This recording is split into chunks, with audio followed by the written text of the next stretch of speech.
parou para pensar que é bem comum que quanto mais tempo a gente tem, menos coisa a gente faz?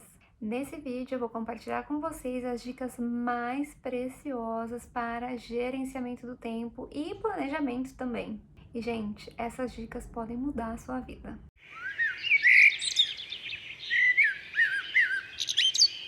Quanto mais cedo a gente entender que a gente deve priorizar o que a gente precisa fazer em detrimento do que a gente quer fazer, melhor a nossa vida vai fluir e com mais facilidade a gente vai conseguir alcançar os nossos objetivos. Gente, eu sei que é chato ouvir isso, porém não dá pra gente ficar esperando ter motivação para fazer o que precisa ser feito.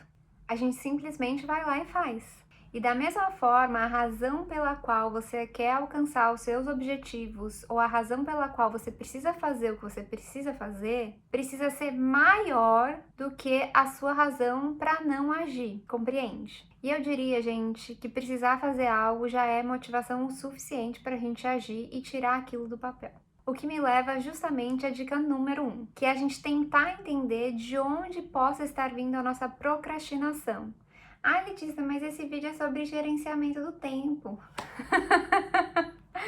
Mas de nada vai adiantar você ser um mestre em gerenciar o seu tempo se você procrastina, meu amor. Eu tenho um vídeo aqui no canal todinho só sobre procrastinação, mas eu vou pincelar alguns pontos principais com vocês. É muito comum a procrastinação surgir do perfeccionismo. Se não for perfeito, a gente prefere nem fazer. Ou aliás, porque a gente sabe que precisa ser perfeito e aí todo o trabalho que vai dar para ser perfeito, a gente fica postergando aquela tarefa. Outro motivo é também pelo imediatismo. A gente prefere fazer o que quer em detrimento de fazer o que precisa ser feito. Tipo ficar aí nas redes sociais ou assistindo TV, sabe, séries, enfim. E um terceiro motivo, eu diria, que é pelo medo de falhar ou pelo medo de não ser bom o suficiente, então a gente nem tenta. Então pensa aí um minutinho qual que talvez possa ser a fonte da sua procrastinação. E pensa também como que é que você pode talvez superar ela ou diminuí-la. Por exemplo, deixando o celular em outro cômodo ou longe de você, se essa é a sua fonte de procrastinação e distração. Vou deixar no final desse vídeo a recomendação sobre o vídeo de procrastinação, caso você se interesse. Mas, aliás, gente, falando em celular que eu acabei de falar, você sabia que o celular pode afetar diretamente as suas capacidades cognitivas e a sua concentração? Tem uma pesquisa feita no Texas, na Universidade de Austin, que eles constataram que a simples proximidade do celular, não estou falando de quando a gente está usando o celular, a proximidade do celular, por si só, afeta a nossa capacidade de resolver problemas. E quanto mais longe o celular está, melhor a gente fica em relação a isso. Quando o celular está próximo, o que acontece é que a gente tem o instinto de pegar ele e checar. Isso consome a nossa habilidade cognitiva e, por consequência, a nossa capacidade de concentração. A referência do estudo vai estar aqui na descrição do vídeo. Isso me leva justamente ao ponto número 2. Retire as suas distrações e tenha um ambiente minimamente organizado. O ambiente organizado ele vai justamente ajudar a gente a não ter outras distrações. E depois do estudo que eu acabei de compartilhar com você, se possível, deixe o telefone celular em um outro cômodo e coloque um limite de tempo aí nos aplicativos que você costuma usar com mais frequência. Além disso, já tem pesquisas indicando também que é um ótimo hábito quando a gente chegar em casa, a gente ter um lugar específico para deixar o celular. A gente sabe que se a gente precisar checar, ele vai estar ali, mas ele não está o tempo todo acessível a gente. Faz sentido? Ponto número 3 é para você operacionalizar o seu planejamento. Planejamento, gente, requer tempo, porém ele otimiza muitíssimo a execução dos nossos objetivos, a execução do que é que a gente precisa fazer. Então, o que é que você vai usar se você ainda não usa algum sistema ou algo? Pode ser uma agenda, um calendário, ou pode ser simplesmente, gente, uma lista de coisas para fazer, que você vai priorizar o que precisa ser feito nela. Saiba que quando a gente escreve no papel, as nossas chances aumentam significativamente se a gente comparar com as coisas que a gente tem digital, tipo calendário digital, agenda digital. Então, se possível, não queira fazer muita firula aí. Às vezes só um pedaço de papel com tudo que você tem que fazer ali no dia já vai ser até mais eficiente do que você querer maior sistema que existe e assim por diante. Se você se adapta bem a essas ferramentas digitais, então sem problema continue usando. O que você vai precisar fazer nesse planejamento, no entanto, é você dividir as suas tarefas nas menores tarefas possíveis. Então você pega uma tarefona e divide em várias pequenininhas. Um exemplo de como eu faço isso aqui em casa, eu vou mostrar pra vocês. É isso aqui, gente. Gente, assim, me julguem, mas eu tenho pavor de faxina. Pra mim, não tem coisa pior do que a pessoa parar um dia na semana dela ou no final de semana para fazer faxina. E isso tem muito, inclusive, a ver com uma outra dica que eu vou dar mais pro final do vídeo. Eu divido todas as tarefas da faxina em pequenas tarefas. E eu vou fazendo ao longo da semana. Então eu tenho 5 minutos aqui, 2 minutos acolá, eu boto uma roupa na máquina, eu limpo o micro-ondas, eu dou um retoque no banheiro, sabe assim? Isso aqui é só pra gente exemplificar. Então divida as tarefas em pequenas tarefas. Vamos supor que você tem uma prova. Não vai dar para você escrever na sua agenda ou na sua lista de tarefas e estudar para a prova de biologia. Até o exemplo que eu dei no vídeo de procrastinação. A gente tem que ser o mais específico possível. Você vai escrever, ler da página tal até a página tal. Ou ler o capítulo de genética, metade do capítulo de genética. Você vai ser o mais específico possível, porque isso evita da gente procrastinar e faz com que a tarefa se torne menos maçante. Por exemplo, assim, pensar em faxinar é algo que consome o meu ser.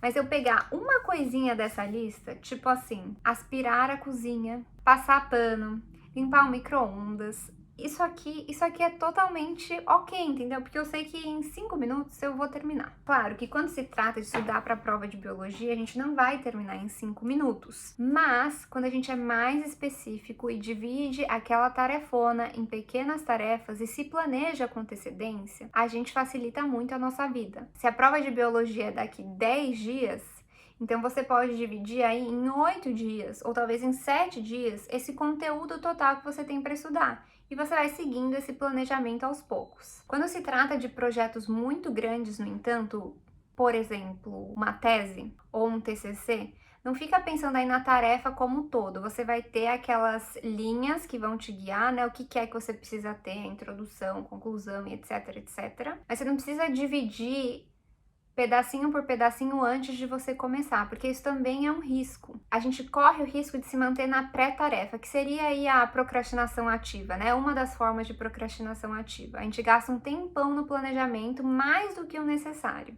Então, se for um projeto muito grande, se planeje o mínimo necessário para você começar. E aí, vamos supor, toda semana você revisa esse planejamento, você tem um planejamento de quanto tempo você precisa terminar a tarefa toda, e essas outras pequenas tarefas você vai determinando ao longo do tempo. Por exemplo, na minha tese de mestrado, eu sabia tudo que eu tinha que ter escrito dentro daqueles meses específicos. Então eu própria me coloquei alguns prazos para eu ter, vamos supor, toda a introdução pronta, toda a análise de dados pronta, toda a discussão pronta. Mas dentro de cada um desses tópicos eu tinha outros pequenos tópicos. Eu dividi tudo em pequenos tópicos logo de cara? Não. Eu dividi esses blocos maiores, dividi entre os meses quais eram os prazos, com uma boa brecha aí para coisas que pudessem vir a acontecer inesperadas. E aí esses outros pequenos tópicos eu fui dividindo ao longo do caminho. Faz sentido? Tudo vai depender também do projeto, do tipo de tarefa. É claro que não dá para eu conseguir contemplar todos os cenários possíveis aqui, então adaptem mais ou menos para sua realidade. Mas para o resumo da ópera, não pense em tudo que você ainda tem para fazer, porque isso pode se tornar algo muito uma fonte de ansiedade, sabe? Deixar a gente muito inquieto. Pense no que você precisa fazer hoje, no que você precisa fazer amanhã, no que você precisa fazer essa semana, mas é claro, mantendo em mente também o macro. Se você tem dificuldade, no entanto, de conseguir identificar quais são as suas prioridades, eu recomendo que você use a matriz de Eisenhower. Lá no vídeo de procrastinação eu também falo sobre ela, mas eu vou retomar aqui, é sempre bom a gente repetir e relembrar. Essa aqui é a matriz de Eisenhower, vocês vão ver que a gente tem 4 quadrantes aí, onde a gente vai meio que localizar, alocar na realidade, os diferentes afazeres que a gente precisa executar. Então a gente tem tarefas importantes e tarefas urgentes. As tarefas importantes são aquelas que vão impactar diretamente as metas que você precisa cumprir, também os propósitos que você precisa atingir. As tarefas urgentes, no entanto, elas têm um prazo definido e elas vão exigir de você uma ação imediata. Se elas não receberem o devido foco quanto antes,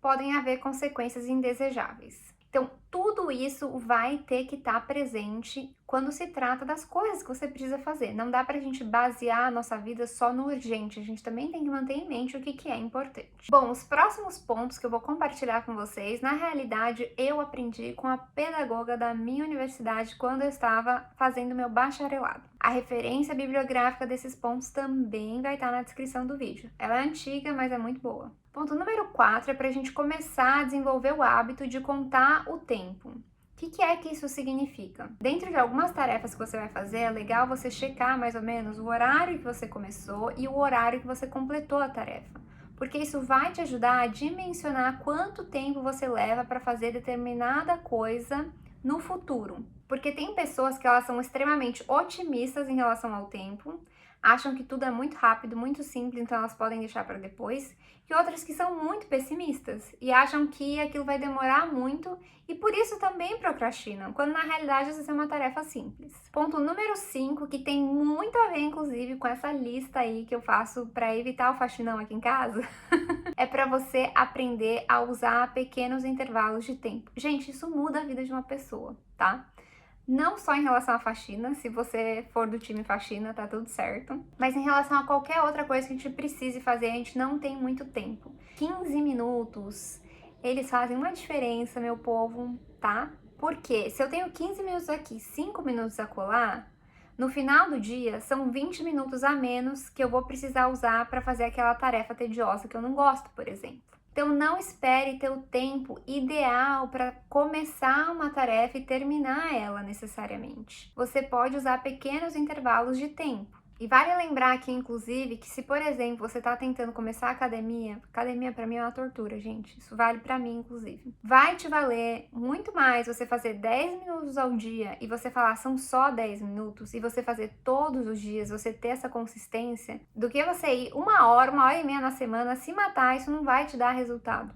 Então, a gente vale lembrar também que no longo termo, a consistência é o que faz a diferença. E essa dica ela é preciosa justamente por isso. Se você quer começar um projeto novo, aprender uma nova competência, não tem problema, faz 15 minutos por dia por enquanto. Tá tudo certo, vai ser melhor do que nada. No final de uma semana, você vai ter estudado mais de 1 hora em relação àquele tópico. Mais de 1 hora e meia, inclusive, se você estudar também sábado e domingo. Me diz se não é melhor do que nada. Ponto número 6 é que interrupções e perturbações podem acontecer. E isso tem que estar previsto no nosso planejamento. Nem tudo vai sair da forma que a gente planejou e tá tudo bem. Mas se você puder ter um backup, por assim dizer, isso vai te ajudar muito no processo. Ponto número 7 é que a gente precisa aprender a delegar tarefas. Nem tudo na vida precisa ser feito e executado por nós. Mas qual que é o desafio disso? É que o outro vai fazer do jeito dele, não do nosso. E talvez não esteja de acordo com o nosso critério, nosso standard, mas tá tudo bem, gente. Aprenda a delegar tarefas. Ponto número 8, não queira abarcar o mundo com as pernas. A gente precisa aprender para o que a gente diz sim e para o que a gente diz não. Se a gente diz sim para tudo, o nosso sim não vale de nada. Escolha as suas batalhas com sabedoria. No que é que você tá gastando o seu tempo? Ponto número 9, saiba qual é o melhor horário do dia para você produzir mais. É de manhã, é à noite, é na hora do almoço, é depois do cochilo, não sei. Mas identifique qual que é esse melhor horário para você e qual que é o horário que você tende a procrastinar mais. E o ponto número 10, mas não menos importante, é desfrute do seu tempo livre e desfrute do seu tempo livre sem culpa. Aproveite. Depois que você já fez tudo que tem para fazer, vai curtir. Determine para você quando que é que você vai ter o seu tempo off, que vai ser a sua folga. E é folga de fato, né? Sábado e domingo para você passar faxinando o apartamento o final de semana inteiro. Você precisa de descanso. Falando em descanso, vale pensar como que é que você está usufruindo desse descanso também. Vamos usar ele com inteligência. Se você passa a semana inteira na frente da tela de um computador, não vai dar agora para no final de semana você querer descansar assistindo TV. Então também pense a respeito disso com sabedoria, porque isso vai te ajudar na sua motivação e no seu nível de energia quando você precisar fazer as outras coisas que você não gosta tanto. Esse era o meu recadinho de hoje, gente. Vou ficando por aqui e a gente se vê no próximo vídeo. Tchauzinho!